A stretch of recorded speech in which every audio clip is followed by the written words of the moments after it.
우리는 계속해서 북이스라엘에 대해서 함께 살펴보고 있는데요. 북이스라엘의 초대왕 여로보암으로부터 계속해서 우상숭배가 시작되었습니다. 그리고 가장 악한 왕이라고 불리는 아합의 때에도 하나님을 외면하고 계속 바알을 섬기는 우상숭배가 이어지게 되었습니다. 그러자 하나님께서는 엘리야나 엘리사 같은 하나님의 선지자들을 보내셔서 주님의 말씀으로 돌아오라 말씀하십니다.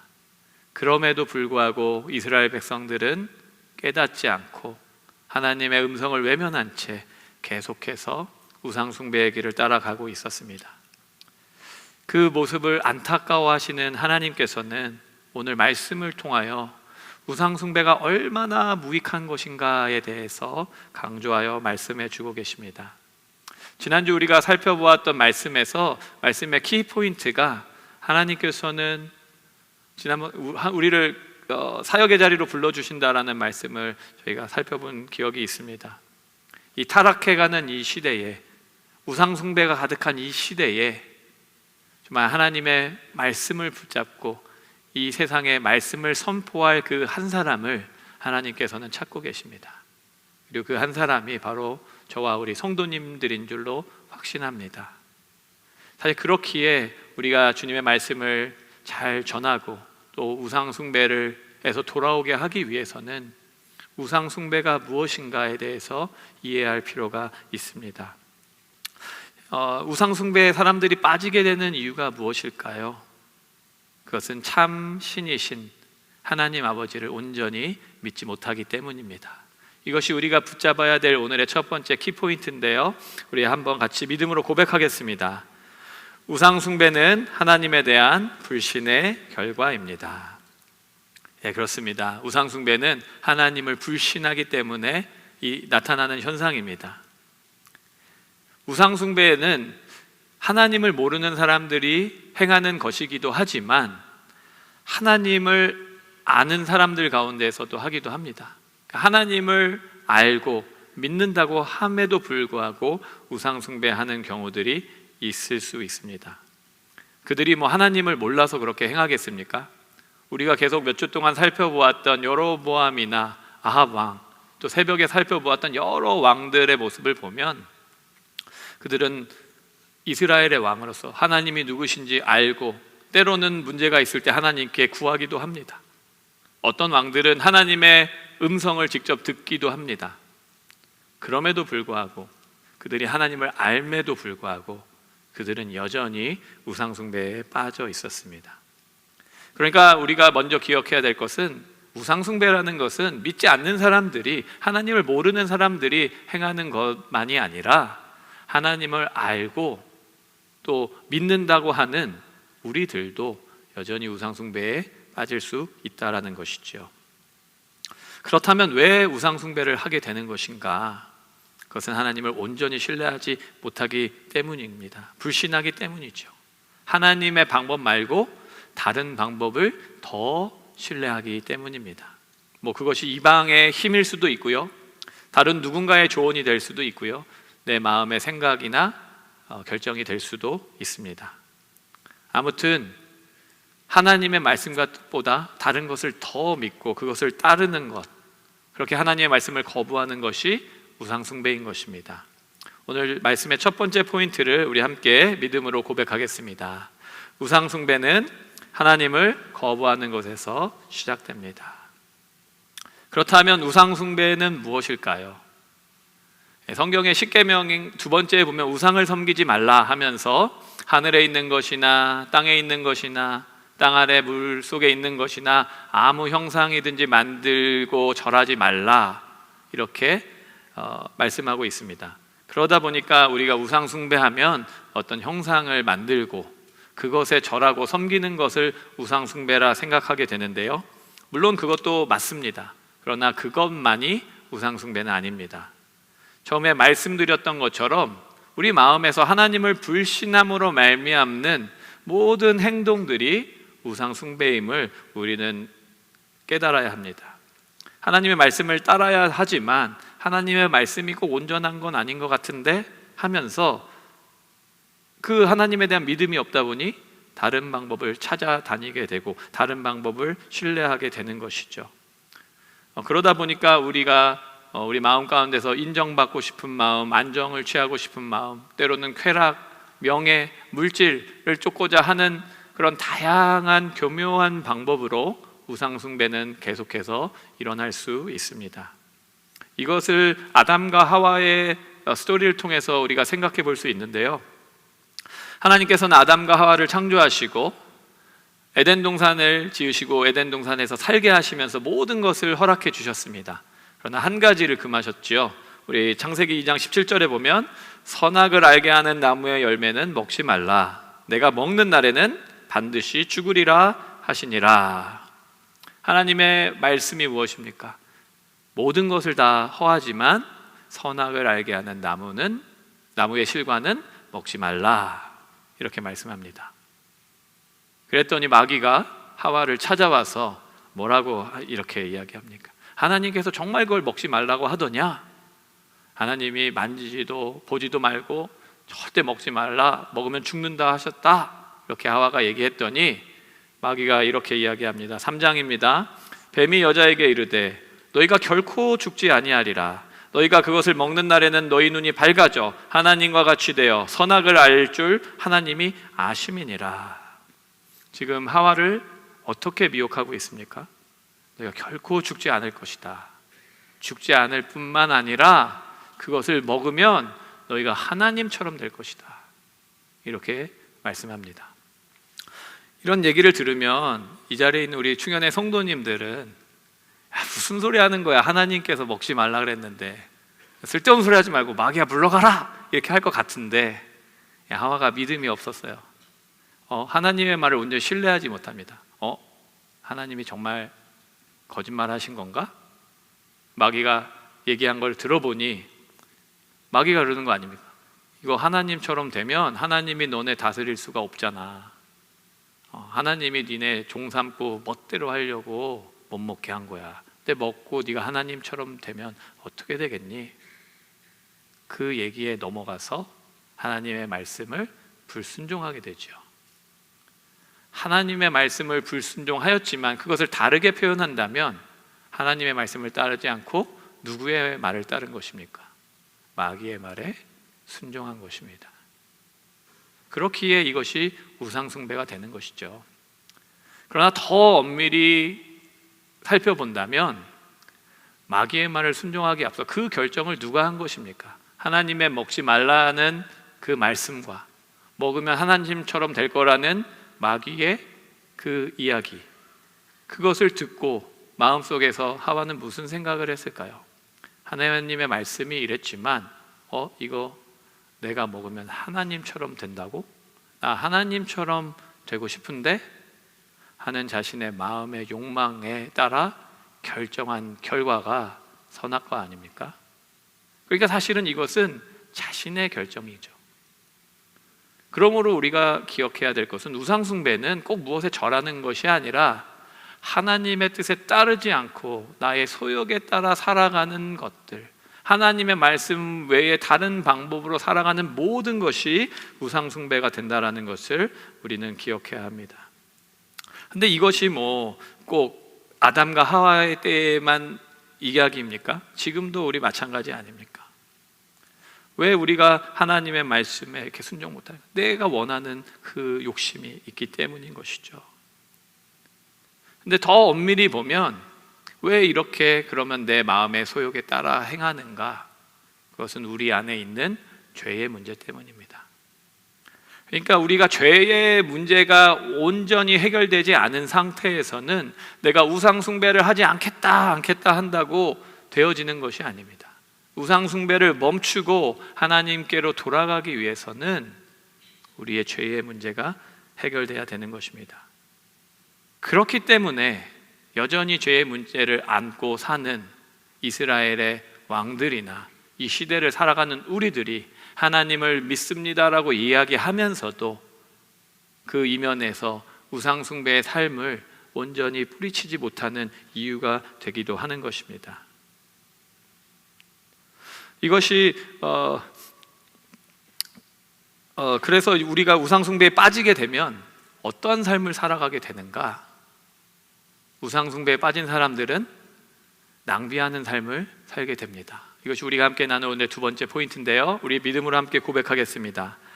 우상숭배는 낭비하는 삶을 살게 합니다.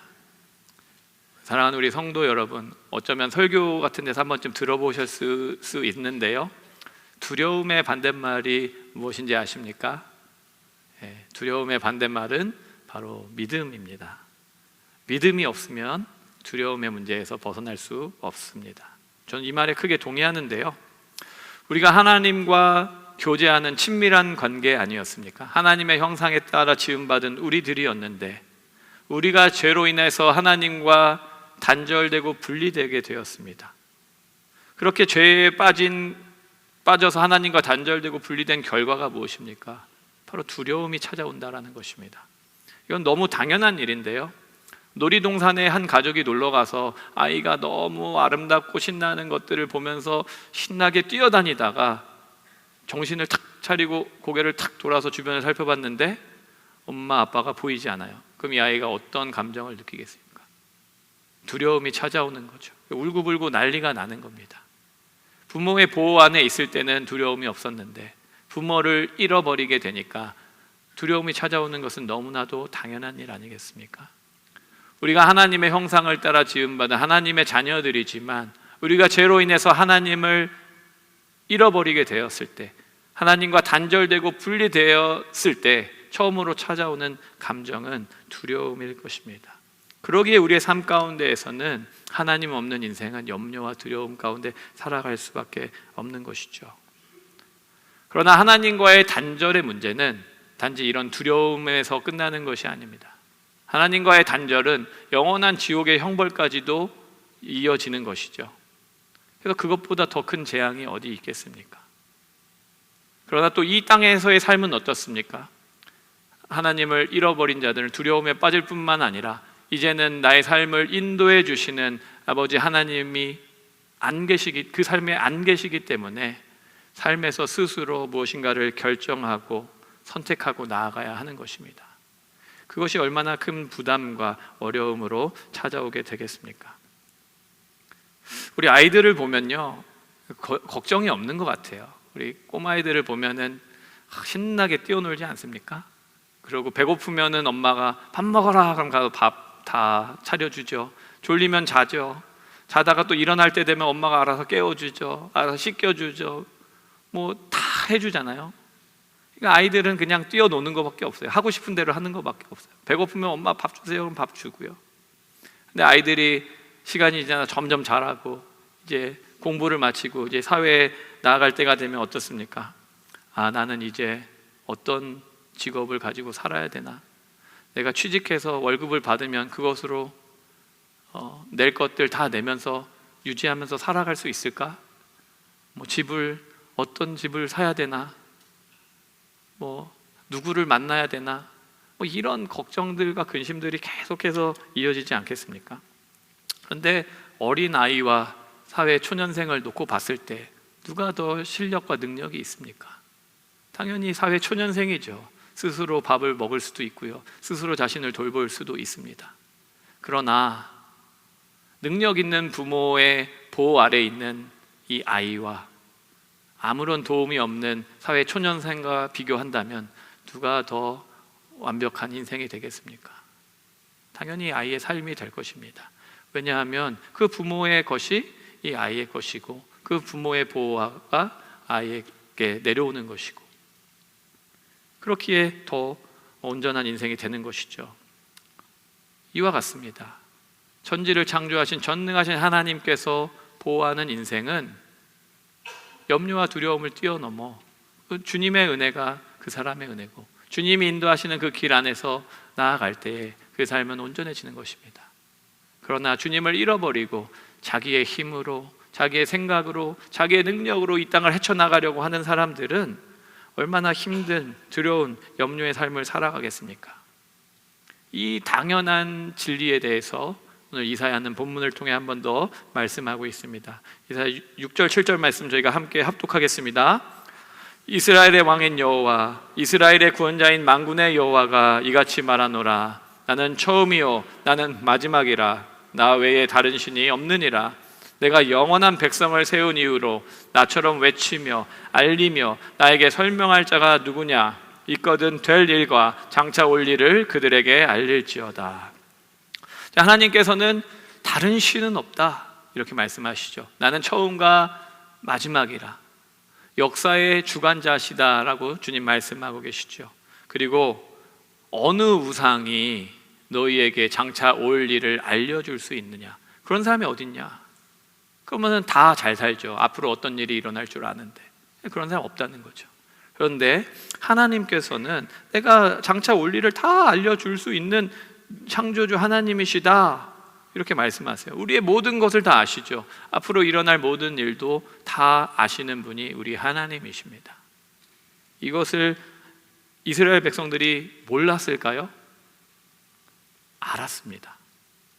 왜 알았다라고 생각하는가? 그들은 지금까지도 그 신앙의 전수를 열심히 하고 있죠. 그러면서 하나님께서 그들의 삶 가운데 어떤 은혜를 베풀어 주셨는가를 계속 나누지 않습니까? 선조 때부터 하나님에 대한 말씀을 듣고 살았던 그들인데, 유대인들은 다 알 것입니다. 하나님께서 애굽에서 인간은 할 수 없는 초자연적인 능력으로 10가지 재앙을 내리시고 그들을 인도해 주셨습니다. 그리고서 광야 40년 동안 먹이시고 입히시고 지켜주셨죠. 그리고 그들이 들어간 땅이 가나안입니다. 하나님께서는 그들의 조상 아브라함에게 4대가 지나서 너의 후손들이 이 땅으로 오게 될 것이다 라는 말씀을 주셨었죠. 그것을 그들은 삶에서 경험했습니다. 뿐만이 아니죠.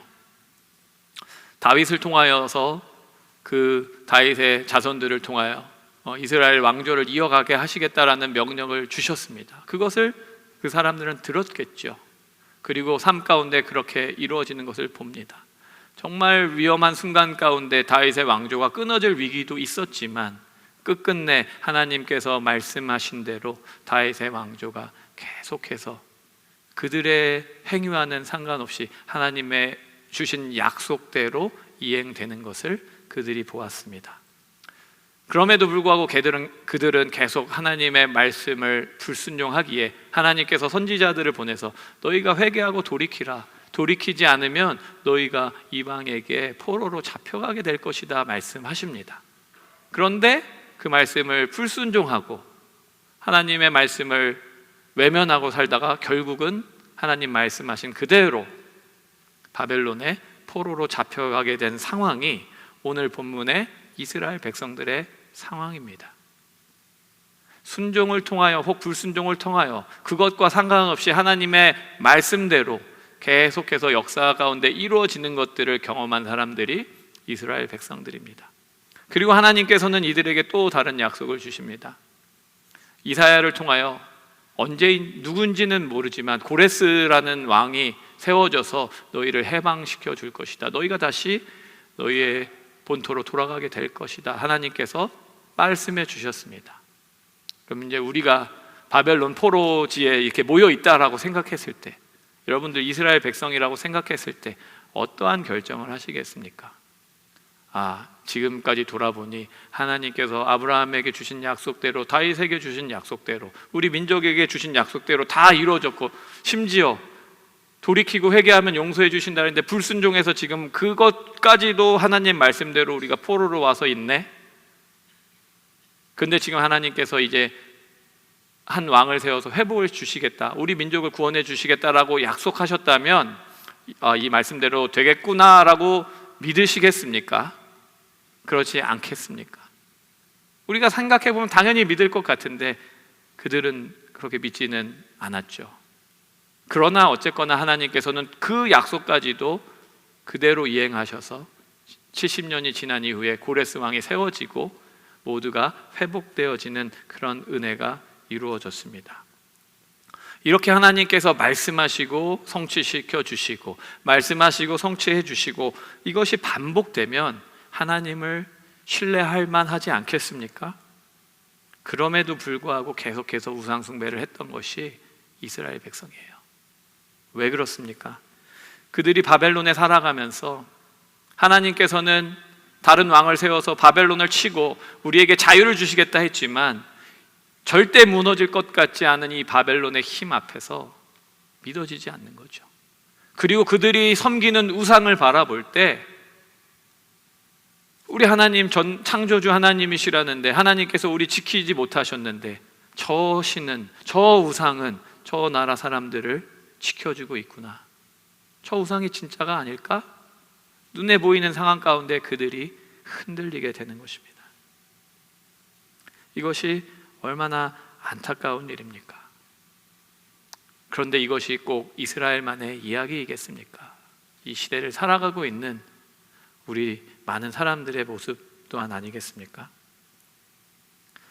이스라엘의 출애굽 사건을 생각해 보십시오. 그 10가지 재앙 가운데 그들이 출애굽하였습니다. 그러자 뒤에서는 이제 애굽 군대들이 따라오죠. 그 가운데 하나님께서 강권적으로 은혜 주셔서 홍해를 가르시고 홍해를 건너서 그 길을 지나옵니다. 그리고 쫓아오는 군대가 홍해 바다에 다 사장되어 죽게 되는 일들을 경험하죠. 그리고 약속의 땅 가나안으로 하나님께서 인도해 주고 계시는 여정 가운데 그들이 있었습니다. 그러던 중에 가데스 바네아라는 곳에서 그들이 각 지파별로 대표를 한 명씩 뽑아서 12명의 정탐꾼을 가나안으로 보냅니다. 그리고 정탐하고 돌아온 그들의 보고가 어떻습니까? 과연 하나님께서 말씀하신 대로 그 땅은 젖과 꿀이 흐르는 땅입니다. 그러나 그 거민들은 크고 장대해서 그들 앞에 볼 때 우리는 메뚜기 떼 같습니다. 우리 망했습니다. 우리 못 이깁니다. 이 얘기한 거죠. 그랬더니 그 얘기를 들은 이스라엘 백성들이 밤새 통곡하였다라고 성경은 말씀하고 있습니다. 밤새 통곡하고 난 뒤에 그들의 행동이 무엇입니까? 우리 다시 애굽으로 돌아가자. 자신들 스스로 다시 종살이하겠다고 그렇게 이야기하고 있습니다. 그런 상황을 지켜본 여호수아와 갈렙이 안타까운 마음으로 그 옷을 찢으면서 오늘 백성들에게 이렇게 호소하고 있습니다. 우리 민수기 말씀 함께 읽겠습니다. 여호와께서 우리를 기뻐하시면 우리를 그 땅으로 인도하여 들이시고 그 땅을 우리에게 주시리라. 이는 과연 젖과 꿀이 흐르는 땅이니라. 다만 여호와를 거역하지는 말라. 또 그 땅 백성을 두려워하지 말라. 그들은 우리의 먹이라. 그들의 보호자는 그들에게서 떠났고 여호와는 우리와 함께 하시느니라. 그들을 두려워하지 말라. 이렇게 말씀하고 있습니다. 여호와가 기뻐하시면 그 땅을 우리에게 주실 것이다. 여호와가 기뻐하신다라는 건 뭐겠습니까? 말씀에 순종하는 거 기뻐하시잖아요. 믿음으로 가면 주시겠다. 걱정하지 마라, 두려워하지 마, 염려하지 마라. 그것이 여호수아와 갈렙의 선언입니다. 그러니까 그 말을 믿고 불신하지 말고 불순종하지 말고 가자, 이 얘기하는 거 아닙니까? 여호수아나 갈렙도 똑같은 사람입니다. 지혜롭고 총명한 사람입니다. 그러니까 지파의 대표로 뽑혔죠. 그 땅을 정탐할 때에 다른 10명의 정탐꾼이 느꼈던 것을 똑같이 느꼈을 것입니다. 그럼에도 불구하고 여호수아와 갈렙은 그 상황 가운데 현혹되지 않고 두려워하지 않았습니다. 두려워하지 않을 수 있었던 그 이유가 무엇입니까? 바로 하나님을 온전히 신뢰했기 때문이죠. 그 말씀을 믿었기 때문입니다. 그러나 그 말씀을 신뢰하지 않았던 10명은, 아니 이스라엘 백성들은 두려움 가운데 빠져 스스로 종살이하는 그 모습으로 돌아가겠다라고 말하고 있지 않습니까? 두려움이라는 것이 이렇게 만듭니다. 이것이 이스라엘만의 모습입니까? 믿음 없는 사람들의, 우리 모두의 모습 될 수 있지 않겠습니까? 하나님을 믿지 않고 우상 숭배에 빠진 그 이스라엘의 결론이 무엇입니까? 가데스 바네아에서 가나안까지 2주일이면 갈 수 있는 거리를 40년에 걸쳐서 광야 생활을 하다가 도착하게 됩니다. 그나마 여호수아와 갈렙을 제외한 1세대, 광야 1세대들은 다 광야에서 죽게 되었습니다. 2주 만에 갈 길을 40년 걸쳐서 가는 것을 한 단어로 뭐라고 할까요? 낭비라고 합니다. 낭비. 왜 우리가 낭비하는 삶을 사는가?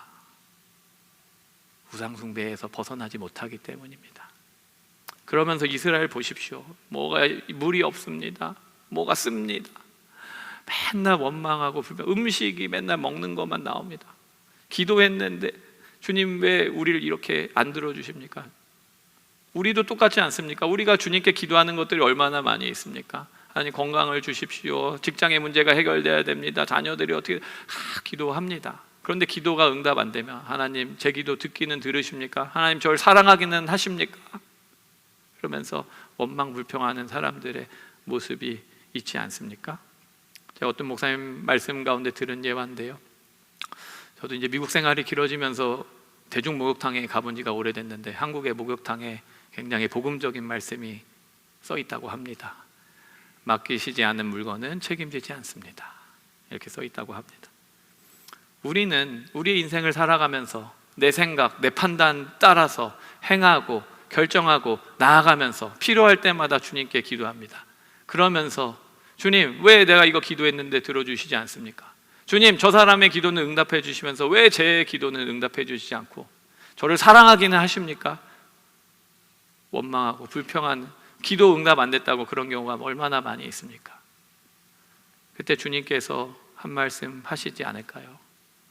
맡기시지 않은 물건은 책임지지 않습니다. 우리는 한 번도 우리 인생을 주님께 맡겨본 적이 없으면서 하나님께서 내 기도 들어주시지 않는다고 원망하고 불평하는 그런 어리석음 가운데 빠져 있지는 않습니까? 주님이 책임져 주고 싶어도 맡기질 않았는데 어떻게 책임을 지시겠어요? 그럼 이렇게 생각할 수도 있죠. 하나님 전능하신 분인데 강권적으로 끌어다가 우리 가운데서 역사하시면 되지 않습니까? 아마 하나님께서 우리가 원하지 않는 모습으로 강권적으로 찾아오셔서 끌고 가서 원하지 않는 자리로 이끌어 주신다면 그게 나중에 돌아봤을 때 안전한 자리라 할지라도 아마 이렇게 얘기할 겁니다. 하나님 왜 이렇게 우리를 비인격적으로 대하십니까? 왜 하나님 멋대로 하십니까? 이런 생각하지 않겠습니까? 강권적으로 역사하시면 강권적으로 역사하시는 것 때문에 불평할 거고요, 하나님 맡기지 않아서 지켜보고 계시면 우리를 방치하고 있다고 불평불만할 것입니다. 우상숭배하는 사람들의 모습인 것이죠. 사랑하는 성도 여러분, 하나님께 온전히 맡기지 못해서 40년 광야 생활을 하고 계시는 그런 성도님들이 혹 계신지 모르겠습니다. 우상숭배를 떠나지 않으면 그 안에 있는 모든 것들은 헛될 뿐이고 낭비일 뿐입니다. 헛된 우상을 버리고 온전히 주님께 맡기고 신뢰하는 저와 우리 모든 성도님들 되시기를 주님의 이름으로 축원합니다. 우리가 마지막으로 생각해 볼 오늘의 포인트는요, 우상숭배는 어리석게 만든다라는 것입니다. 우리 믿음으로 함께 고백하겠습니다. 우상숭배는 어리석음을 초래합니다. 오늘 이사야는 반복해서 우상숭배가 얼마나 어리석은 일인가를 구체적으로 이야기하고 있는데요, 오늘 본문 11절 이하 12절부터 20절까지는 우상숭배가 얼마나 어리석은가에 대해서 구구절절 나열하고 있습니다. 그러나 그 중에서 한 가지 말씀만 함께 나누자면 이렇습니다. 우리 15절 말씀 같이 읽겠습니다. 이 나무는 사람이 땔감을 삶는 것이거늘 그가 그것을 가지고 자기 몸을 덮게도 하고 불을 피워 떡을 굽기도 하고 신상을 만들어 경배하며 우상을 만들고 그 앞에 엎드리기도 하는구나. 이사야가 지금 한 목수가 나무를 잘라서 반을 쪼개서 반은 땔감으로 쓰고 또 반은 쪼개서 거기 이제 불을 피워서 음식 굽는 데 쓰고, 근데 또 나머지 반은 잘 조각해서 우상을 만들더라. 이 조각된 나무나 이 불 속에 들어간 나무나 똑같은 나무인데 너희들 이 나무는 하찮게 필요에 따라 다 써버리면서 너희들 이것이 이 나무가 뭔가를 줄 것처럼 경배하고 섬기는 이 어리석음, 이거 어떻게 설명할 수 있냐? 너무 안타까운 거 아닙니까? 이게 안 어리석다고 생각하시는 성도님들 계시겠어요?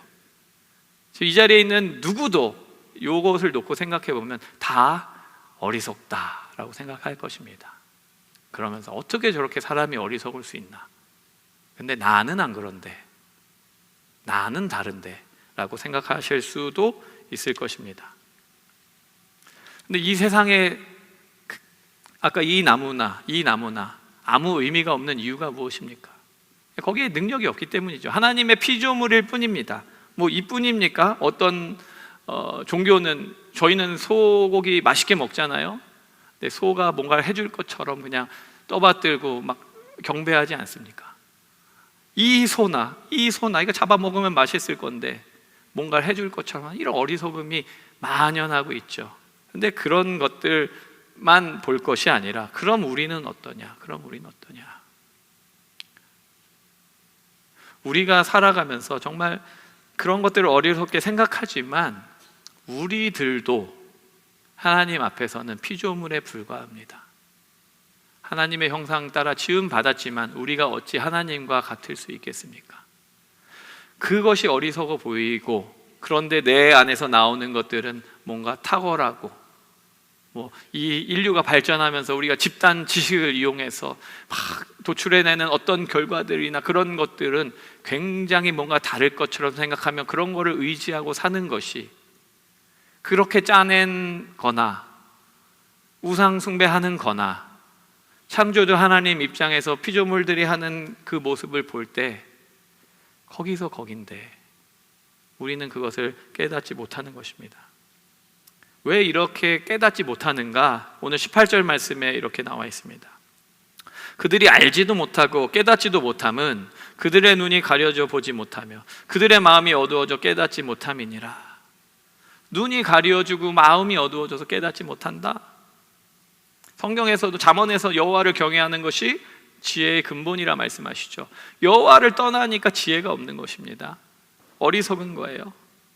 얼마나 어리석은가, 그래도 난 아닌 것 같은데 하시는 분들에게 제가 설명을 드리겠습니다. 점점 시대가 달라지고 있지만 저 어릴 때는 딱지치기, 구슬치기 많이 했거든요. 근데 이제 보니까 거의 다 하셨을 것 같아요.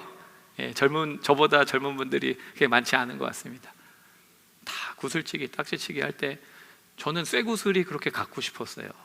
이게 파워가 있잖아요. 그래서 하나를 탁 던지면은 촥 해갖고 다 구슬을 딸 수 있는 거 아닙니까?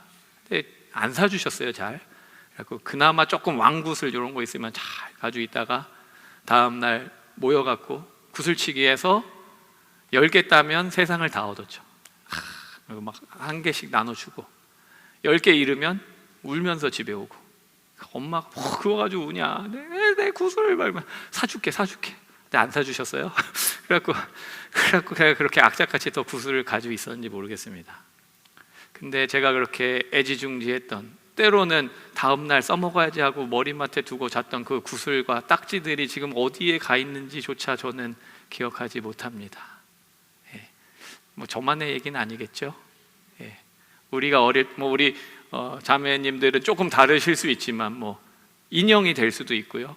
어릴 때 아끼고 귀하게, 그래서 그거 누가 만지면 막 난리 나잖아요. 우리 집안의 자녀들도 그렇지 않습니까? 근데 어느 순간이 지나고 나면 그게 어디 갔는지도 모르죠. 아무 의미가 없다라는 거죠. 적어도 장성한 나에게는 그 딱지가 무슨 의미가 있나. 그런데도 그 아이는 그게 전부인 것 같습니다. 부모가 볼 때는 안타깝죠. 언제까지 저러? 그러나 부모는 알죠. 철들고 시간이 지나면 저게 전부가 아닌 걸 알겠지. 기다려주는 겁니다. 우리들이 장성했습니다. 우리의 삶에서 구슬과 딱지가 무엇일까요? 어떤 사람은 집을 놓고 이 집, 좋은 집 사야 돼, 집을 붙잡고 있습니다. 어떤 사람은 좋은 학군 가서 우리 아이들 잘 양육해야지. 어떤 사람은 물질이죠. 딱 이게 있으면 삶이 편해지니까 꽉 쥐고 있습니다. 그래서 이걸 잃어버리면 주식이나 코인 막 떨어지는 그런 것 때문에 그 손실을 엄청나게 봐서 자살하는 사람들이 많았던 그 기사들을 많이 보셨던 거 기억하실 것입니다. 그게 전부인 양 쥐고 있다가 어릴 땐 울고불고 난리였지만 목숨을 끊어버리고, 그렇다면 더 성장한 어른 입장에서, 아니 창조주 하나님 입장에서 집, 재산, 자녀 꽉 쥐면서 이게 전부인 양 살아가는 그 모습을 볼 때, 야, 참 너 지혜롭구나. 주님 말씀하시겠습니까? 아니면 야, 그거 뭐 시간 지나면 그거 아무것도 아니야. 영생의 삶 앞에서 봤을 때 그게 뭔데 그것밖에 없는 것처럼 쥐고 있냐? 라고 말씀하시겠습니까? 어릴 때 구슬치기 할 때 밥 먹어라 그러면 들어가서 밥을 먹었으면 되는데 꼭 그 구슬 하나 더 따겠다고 하다가 밥도 제대로 못 얻어먹고 미련한 거 아닙니까? 주님은 우리에게 은혜를 베풀어 주시고 영생의 복을 주시기 원하는데 그 쥐고 있는 것, 이것이 전부인 양 꽉 쥐고 그것만을 향해서 살아가는 어리석은 인생 가운데 빠져 있지는 않습니까? 그런데 아까 말씀에서 했지만 그들이 알지도 못하고 깨닫지도 못하면 그 눈이 어두워지고 그 마음이 가려졌기 때문이다 말씀하고 계시죠. 사랑하는 성도 여러분, 정말 중요한 것이 무엇입니까? 복음의 능력 아닙니까? 제가 가끔 결혼식 주례를 하는데요, 딱 한 가지를 이야기합니다. 예수 잘 믿으십시오. 예수 잘 믿으십시오. 우리 성도 여러분 마음 가운데, 우리 성도님들의 자녀들의 마음 가운데 예수 그리스도가 계십니까? 예수님 한 분만으로 충만합니까? 그것이 가장 중요한 것이죠. 그런데 이스라엘의 왕들처럼 예수님을 믿고 안다라고 하지만 여전히 내 마음 가운데서는 구슬과 딱지를 쥐고 그것을 지키기 위해 하나님의 말씀을 따르지 않는 어리석은 모습이 우리 가운데 여전히 남아있다라면 그것이야말로 어리석은 인생이 아니겠습니까? 하나님을 경외하지도 순종하지도 않고 우상 숭배하는 사람들은 깨닫지 못합니다. 그러면서 내가 제일 옳다라고 생각하죠. 그래, 목사님 그렇게 말씀하셔도 저는 이거는 이 물질은 이것은 포기 못합니다. 그럴 수 있습니다. 이사야 55장 말씀 같이 읽습니다. 이는 내 생각이 너희 생각과 다르며 내 길은 너희 길과 다름이라. 여호와의 말씀이니라. 이는 하늘이 땅에서 높음같이 내 길은 너희의 길보다 높으며 내 생각은 너희의 생각보다 높음이니라.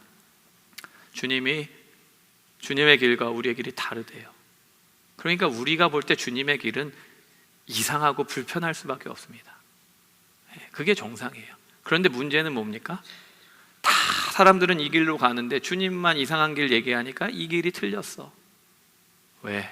나는 지혜로우니까, 나는 똑똑하니까, 하나님 옛날 얘기하는 거고 나는 요즘 시대에 배운 인텔리니까 이 길 따라 간다면 얼마나 바보 같습니까? 주님 뭐라 그러십니까? 내 생각은 너희의 생각과 다르다. 이 말씀이 안 믿어지시는 성도님들이 어디 있겠습니까? 우리 다 믿습니다. 고린도전서 1장 25절에 보면요, 하나님의 어리석음이 사람의 지혜보다 높고 지혜롭고 하나님의 약하심이 사람의 강함보다 강하다 말씀하시죠. 하나님이 약하거나 어리석으실 수 있는 존재도 아니지만 우리가 아둔하기에 이해할 수 있는 표현을 써주신 거예요. 우리 하나님이 미련해 보이는 어리석은 결정을 하시는 것 같을지라도 그것이 우리가 만들어내고 짜내고 한 최고의 결정과 비교할 수 없다라고 말씀하세요. 다 알고 있는 말씀이에요. 다 알고 있는 말씀. 그럼에도 불구하고 여전히 우리가 삶 가운데 살아가면서 주님이 말씀하시면 주님 그거 아니죠. 그 요즘 세대에 그건 아니죠.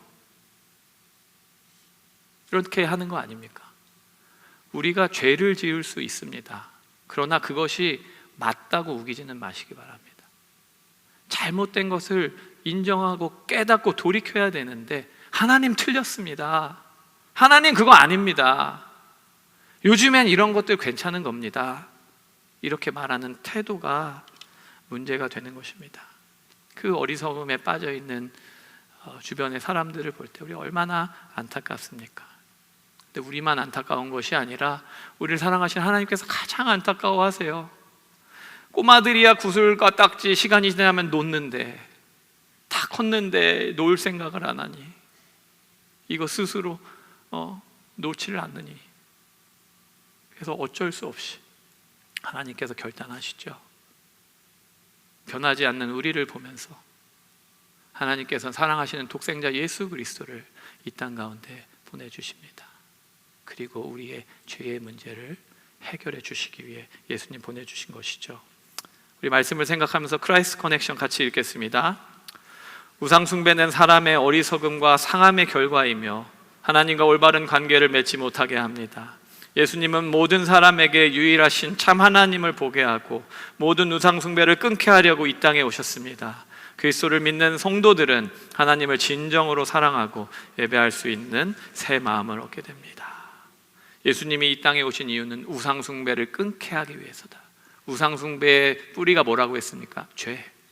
그렇기 때문에 죄의 문제를 다 건드릴 수밖에 없는 것입니다. 주님께서 십자가에서 피 흘려 죽으심으로 우리의 죄의 문제를 다 해결해 주시고 그것을 믿음으로 받는 사람들은 다시금 주님 앞에 나아가 예배할 수 있는 새 마음을 주시겠다, 주님이 약속해 주신 것입니다.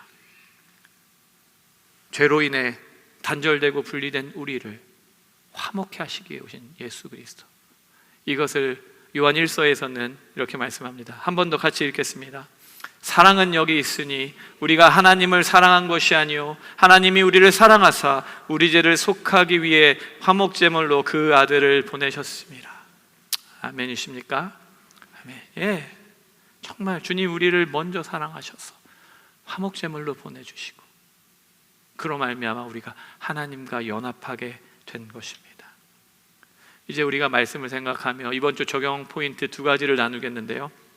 첫 번째는 우리가 하나님의 사랑을 기억해야 한다라는 것입니다. 계속해서 이 우상의 무익함에 대해서 나열했던 이사야는 21절과 22절에서 두 가지 해결책을 제시합니다. 우리 21절 말씀 같이 읽겠습니다. 야곱아 이스라엘아 이 일을 기억하라. 너는 내 종이니라. 내가 너를 지었으니 너는 내 종이니라. 이스라엘아 너는 나에게 잊혀지지 아니하리라.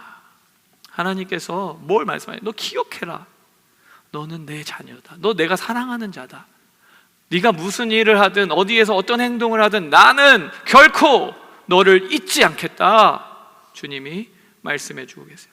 내가 결코 너를 잊지 않는 것을 너는 기억해라. 저도 이 말씀을 준비하면서 제 삶을 돌아보았습니다. 제 삶을 돌아보는 가운데 정말 주님이 베풀어 주신 은혜가, 잊고 있었던 은혜가 너무 많더라고요. 우리 성도님들 주님께서 주신 은혜를 기억하며 그 은혜를 구역에서 가정에서 마음껏 나누실 수 있으면 좋겠습니다. 기억하는 것이 중요합니다. 성경 1만 달란트 비유 아시죠? 도저히 갚을 수 없는 1만 달란트 빚진 자를 주인이 용서해 주었는데 이 탕감받은 자가 나오다가 자기에게 100데나리온 빚진 자를 보고 돈을 갚으라고 멱살을 잡습니다. 조금만 시간을 주면 내가 갚을게요 하는데 그 말을 듣고도 아직까지 돈을 안 갚고 네가 그러도 사람이냐? 그러고 감옥에 가둬버리죠. 그것을 본 원래 주인의 종들이 주인에게 얘기해서 이 1만 달란트 탕감받은 자를 다시 감옥에 가두는 스토리가 1만 달란트 빚진 자의 스토리입니다. 그가 방금 전에 은혜를 받고 탕감받고 나왔는데 나오자마자 받았던 은혜를 기억하지 못하고 잊어버리니까, 나의 100데나리온의 눈이 뒤집어져 버리니까 그거에 목숨 거는 거 아닙니까? 기억하지 못해서 그렇습니다. 이스라엘 백성들도 마찬가지죠. 광야에서 매일매일 만나를 주시고 물을 먹이시고 옷이 헤어지지도 않게 건강 다 지켜주셨던 그 주님의 은혜와 사랑. 그런데 뭐 하나 문제만 생기면 며칠이 지나지 않아서 목말라 죽겠다, 이럴 바에는 우리가 광야 애굽으로 돌아가는 게 낫지, 거기선 고기라도 먹었는데 여기서 맨날 이게 뭐 하는 짓이냐, 불평합니다. 하루가 이틀이 지나지 않아서 불평합니다. 왜 그렇습니까? 그 은혜를 자꾸 잊어버리기 때문입니다.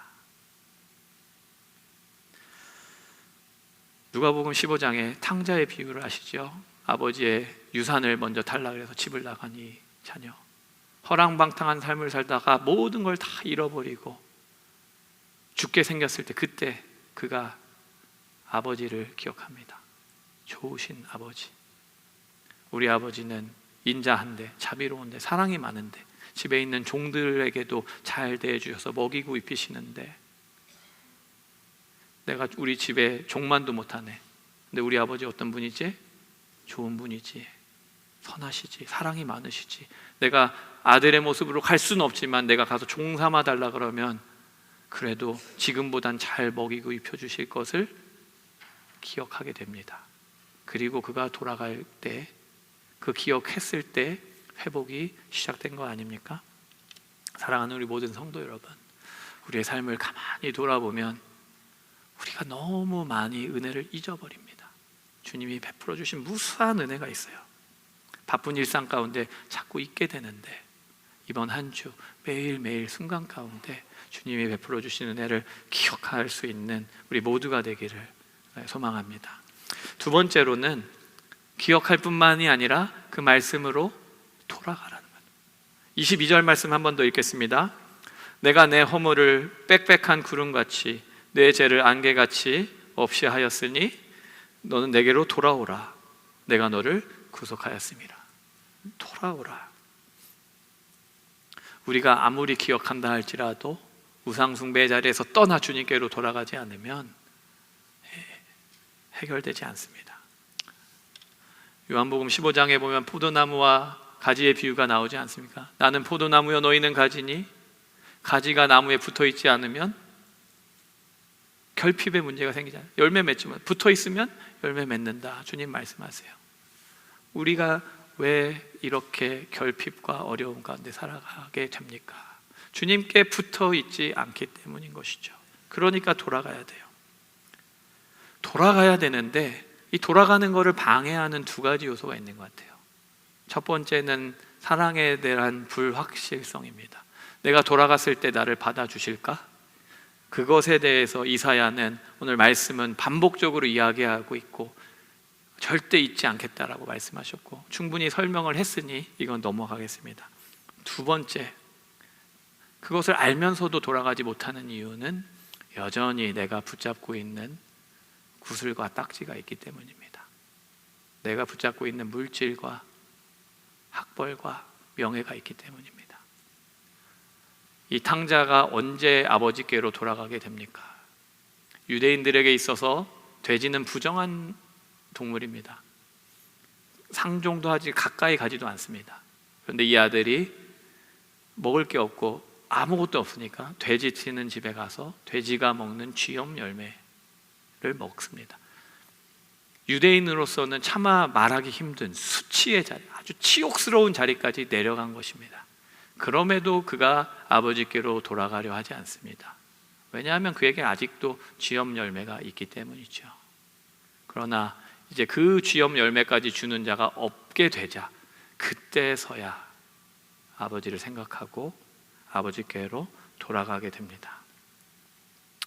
사랑하는 성도 여러분, 혹시 아직도 내가 붙잡고 있는 그 우상 때문에 주님께로 돌아가는 것을 주저하고 계시는 분들이 있지는 않으신지 모르겠습니다. 그러나 오늘 말씀대로 주님은 끝까지 기다리세요. 기다리다 안 오시면 쥐염 열매까지 다 걷어가서 오게 하실 수도 있는 분이 우리 주님이시지요. 그러나 오늘 말씀을 통하여 정말 하나님이 나를 사랑하시는구나, 그리고 나도 모르는 사이에 우상에 빠져 있었구나, 혹 그것을 깨달으셨다면 지금 이 시간 그 모든 것들을 다 내려놓고 주님께로 돌아가야 하지 않겠습니까? 우리가 주님께로 돌아가고자 하는데 방해하는 것들이 있을 것입니다. 그러한 것들이 무엇인지 돌아보고 함께 나누며 그러한 것들을 뒤로하고 우리를 사랑하시는 진리이신 그 하나님께로 나아갈 수 있는 저와 우리 모든 성도님들 되시기를 주님의 이름으로 축원합니다.